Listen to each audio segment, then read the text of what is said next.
They even maintained a tradition of powerful queens, though now called queens rather than kandakes. Iron-working technology, which Meroe had pioneered in the region, spread across Africa.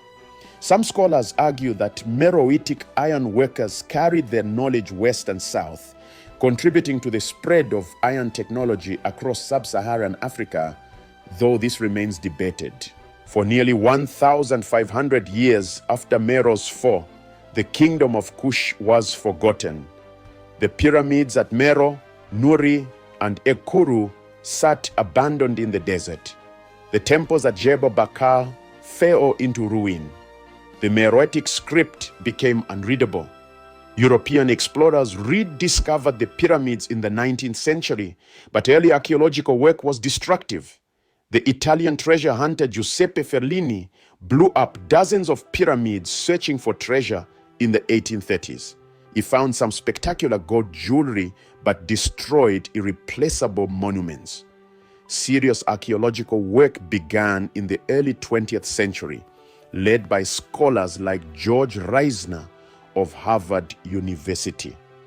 Reisner excavated extensively in Nubia, uncovering royal tombs, temples, and cities. His work revealed the extent and sophistication of Kushite civilization, but Reisner was also a product of his time. He couldn't accept that Black Africans had created such achievements, so he developed the Hamitic hypothesis, the racist theory that any advanced civilizations in Africa must have been created by lighter-skinned peoples from the Mediterranean or Middle East. This racist interpretation dominated Kushite studies for decades. Only in the latter half of the 20th century did scholars begin to properly acknowledge that Kush was an African civilization created by Black Africans. Today, archaeological work continues in Sudan, led increasingly by Sudanese scholars. New discoveries are being made constantly: temples, cities, inscriptions, and artifacts that continue to reveal the complexity and achievement of Kushite civilization. In modern Sudan, the legacy of Kush is complex and contested. Sudan is a diverse country with many ethnic groups, languages, and cultural traditions.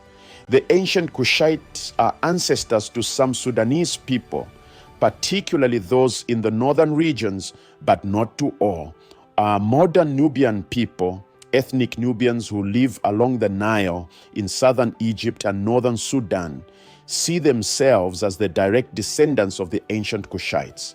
They maintain distinct languages, cultural practices, and identity separate from Arab Sudanese culture. However, the Nubian homeland has been devastated by modern development. The construction of the Aswan High Dam in the 1960s flooded much of Nubian territory, forcing the relocation of tens of thousands of Nubians and drowning countless archaeological sites. Some monuments, like Abu Simbel, were relocated at great expense, but many smaller sites were lost forever. Despite these challenges, Nubian cultural identity remains strong. Nubians take pride in their connection to the ancient Kushite civilization and work to preserve their language and traditions. The Kingdom of Kush holds important lessons for how we understand African and world history. First, it demonstrates that African civilizations were not isolated or primitive. Kush was a sophisticated state that engaged with the Mediterranean world, the Middle East, and the African interior. It produced art, architecture, literature, and technology that rivaled any civilization of its era. Second, it shows that the relationship between Egypt and sub-Saharan Africa was not one-directional. For too long, scholars assumed that all civilization in Africa flowed from Egypt southward. Kush proves that influence moved in both directions, that African peoples south of Egypt influenced Egyptian civilization and at one point literally ruled it. Third, it reveals the complexity of cultural identity in the ancient world. The Kushites weren't simply imitating Egypt. They were creating a unique synthesis of Egyptian, Nubian, and other African cultural elements. They could be both thoroughly Egyptianized and distinctly Nubian at the same time. Fourth, it highlights the role of women in ancient African societies. The Kandakes of Kush ruled with an authority that few women in the ancient Mediterranean world could match. This challenges assumptions about gender roles in ancient societies. Finally, Kush reminds us that civilizations rise and fall, but their legacies endure. For 3,000 years, Kush survived conquests, occupations, invasions, and disasters. When it finally fell, it left behind pyramids, temples, inscriptions, and cultural traditions that continue to influence the region today. The story of Kush is not finished. Archaeologists continue to excavate new sites, revealing more about this remarkable civilization. The Meroitic script may yet be deciphered, opening up hundreds of inscriptions to modern understanding. In Sudan, despite political instability and economic challenges, efforts continue to preserve and study Kushite monuments. UNESCO has designated several Kushite archaeological sites as World Heritage Sites, including the pyramids at Meroe and the temples at Jebel Bakar. Museums around the world are beginning to give Kushite artifacts the prominence they deserve.